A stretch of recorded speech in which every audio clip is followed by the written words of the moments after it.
जय हिंद साथियों, आप सभी का आपके अपने YouTube channel motive knowledge time पर स्वागत है।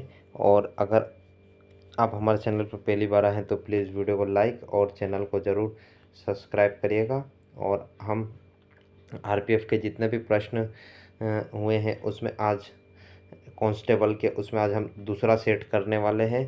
जो टोटल 41 सेट है उनमें से। तो आइए शुरू करते हैं।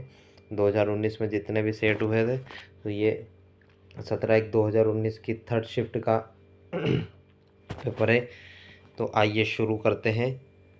तो पहला प्रश्न है, इनमें से कौन सा विकल्प धूल और हवा की धुरी के कारण प्रकाश के फैलाव की घटना को उजागर करता है? तो यह टिंडल प्रभाव है। क्या है? टिंडल प्रभाव। और अगला प्रश्न है, निम्नलिखित में से किस समिति को चालू आर्थिक समिति कहा जाता है? तो यह प्राक्कलन समिति को कहा जाता है। अगला प्रश्न है, निम्नलिखित में से कौन सा शब्द बैडमिंटन खेल से संबंधित है? तो यह ड्रॉप है। कौन सा है? ड्रॉप है। अगला प्रश्न है, राज्य मानवाधिकार आयोग के अध्यक्ष और सदस्यों को कौन हटा सकता है? तो यह राष्ट्रपति हटा सकते हैं, क्योंकि इनकी नियुक्ति भी राष्ट्रपति ही करते हैं। अगला प्रश्न है, निम्नलिखित में से किस राजवंश ने वेसर शैली के मंदिर वास्तुकला की शुरुआत की? तो यह चालुक्यों ने वेसर वास्तुकला के मंदिर की शुरुआत की थी। अगला प्रश्न है, परमाणु केंद्र में परमाणु संख्या की कुल संख्या होती है? तो परमाणु के केंद्रक में परमाणु संख्या प्रोटॉन की होती है। किसकी? प्रोटॉन की होती है। और अगला प्रश्न है, किसे सर्वाधिक तन्य धातु कहा गया है? तो ये सोने को कहा गया है सबसे तन्य धातु। और अगला प्रश्न है, न्यूटन के दूसरे गति के नियम के अनुसार किसी वस्तु पर लगने वाला बल और उत्पाद से हटा दिया जाता है? तो यह किसी वस्तु पर लगने वाला बल पदार्थ और त्वरण उत्पाद से हटा दिया जाता है। और अगला प्रश्न है, निम्नलिखित में से कौन सी रबी की फसल है? तो रबी की फसल गेहूं है। और अगला प्रश्न है, जवादी और शेवराई पड़िया भारत के किस राज्य में है? तो जवादी और शेवराई तमिलनाडु राज्य में है। अगला प्रश्न है, ध्वनि की गुणवत्ता इसके द्वारा निर्धारित की जाती है? तो यह आवृत्ति के कारण निर्धारित की जाती है। अगला प्रश्न है, पाल साम्राज्य का संस्थापक कौन था? तो पाल का गोपाल था। कौन था? गोपाल। और अगला प्रश्न है, ट्रॉफी के संबंध में एमवीपी शब्द पूर्ण रूप क्या है? तो एमवीपी का पूर्ण रूप मोस्ट वैल्यूबल प्लेयर है। और अगला प्रश्न है, मिलिंद पन्हो पाठ किससे संबंधित है? तो यह बौद्ध धर्म से संबंधित है, मिलिंद पन्हो पाठ। अगला प्रश्न है, इनमें से किसने भारत के लिए समुद्री मार्ग की खोज की? तो ये वास्को डी गामा था। कौन? वास्को डी गामा, जिसने खोज की थी। और अगला प्रश्न है, हैंडबॉल खेल के क्षेत्र को कहा जाता है? तो यह कोर्ट कहा जाता है। क्या कहा जाता है? कोर्ट कहा जाता है। और अगला प्रश्न है, पशुपति की आकृति किस काल में मिली है? तो यह हड़प्पा संस्कृति में पशुपति की आकृति मिली है। और अगला प्रश्न है, निम्नलिखित में से कौन एक हवा से फैलने वाली बीमारी है?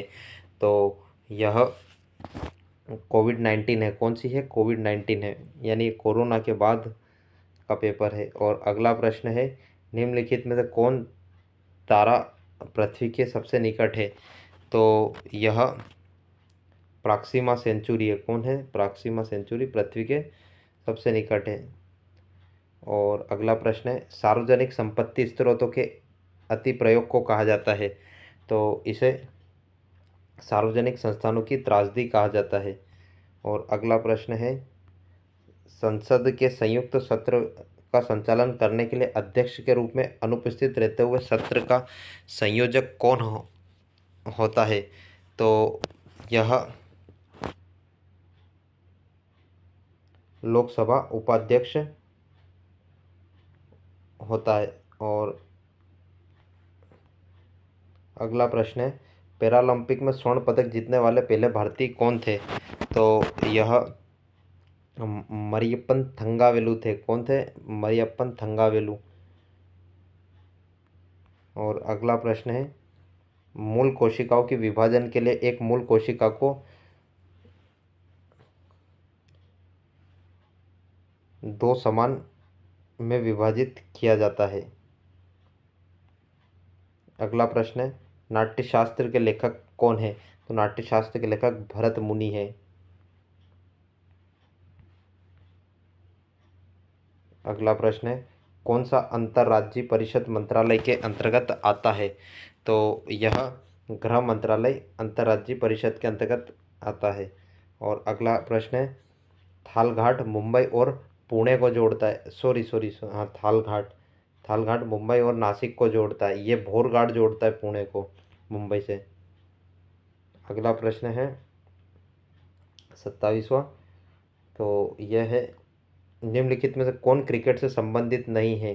तो क्रिकेट से संबंधित कलिंग ट्रॉफी नहीं है। कौन सी कलिंग ट्रॉफी नहीं है? अगला प्रश्न है, पुरुषों में कौन सा सेक्स जीन होता है? तो पुरुषों में XY होता है और महिला XX होता है। अगला प्रश्न है, भारत, बेल्जियम और स्पेन में किस प्रकार के संघीय अभ्यास का उपयोग किया जाता है? तो यह संघीय रूप से प्रशासित विधि का उपयोग किया जाता है। और अगला प्रश्न है, निम्नलिखित में से किसने पाटलिपुत्र की नींव रखा था? तो पाटलिपुत्र की नींव उदयीन ने रखी थी। किसने? उदयीन ने। और अगला प्रश्न है, भारत की आकस्मिक निधि किस अनुच्छेद के तहत आती है? तो आकस्मिक निधि अनुच्छेद 267 के तहत आती है। अगला प्रश्न है, नाइजर और जिम्बाब्वे इनमें से किस महाद्वीप में है? तो यह अफ्रीका महाद्वीप में है, नाइजर और जिम्बाब्वे। और अगला प्रश्न है, राज्य मानवाधिकार आयोग के अध्यक्ष होते हैं। तो यह उच्च न्यायालय के सेवानिवृत्त मुख्य न्यायाधीश होते हैं।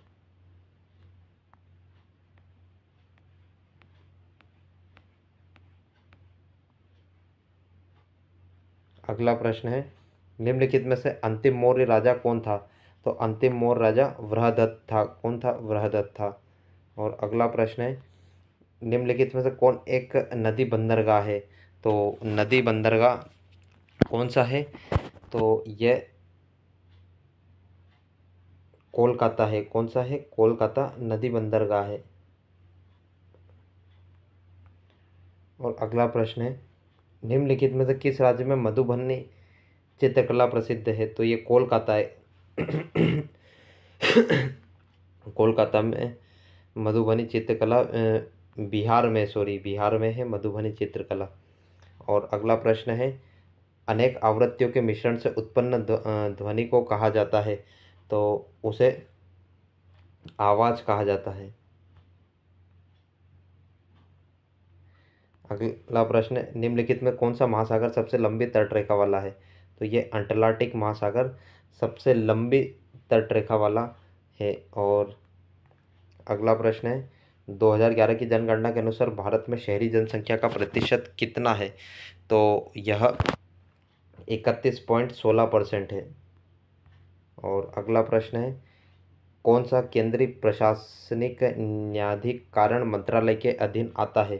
तो यह कार्मिक मंत्रालय आता है। और अगला प्रश्न है, पुरानी जलोढ़ मिट्टी को किस नाम से जाना जाता है? तो इसे क्या कहा जाता है? तो इसे खादर कहा जाता है। और अगला प्रश्न है, वृक्षासन योग में क्या स्थिति दर्शाता है? तो वृक्षासन योग में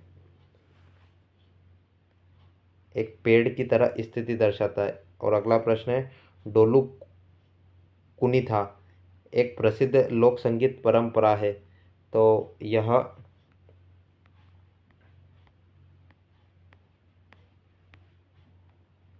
कर्नाटक की एक प्रसिद्ध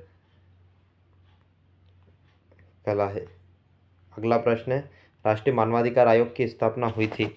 तो राष्ट्रीय मानवाधिकार आयोग की स्थापना 1993 में हुई थी। अगला प्रश्न है, भारतीय योजना के वास्तुकार के रूप में किसे जाना जाता है। तो यह पीसी महालनोबिस को जाना जाता है। किन्हें? पीसी महालनोबिस को। और अगला प्रश्न है, वैसे बाजार को क्या कहते हैं जिसमें कम विक्रेता एवं एक अधिक खरीदार होते हैं। तो उसे अल्पाधिकार कहते हैं। और अगला प्रश्न है, भारत सरकार के माध्यम से खाद्यान्न खरीदती है। तो यह भारतीय खाद्य निगम के माध्यम से खरीदती है। और अगला प्रश्न है, महात्मा गांधी राष्ट्रीय रोजगार गारंटी योजना शुरू की गई थी। तो यह 2005 में शुरू की गई थी। अगला प्रश्न है, सिकंदर ने भारत पर किस वर्ष आक्रमण किया था। तो सिकंदर ने 326 ईसा पूर्व पोरस पर आक्रमण किया था। अगला प्रश्न है, किस विधेयक के बिना सरकार भारत के संचित निधि से पैसा निकाल सकती है। तो यह विनियोग विधेयक के द्वारा निकाल सकती है। और अगर आप हमारे चैनल पर पहली बार हैं तो प्लीज़ वीडियो को लाइक और सब्सक्राइब करिएगा। मिलता है अगले वीडियो में, तब तक के लिए जय हिंद, जय भारत।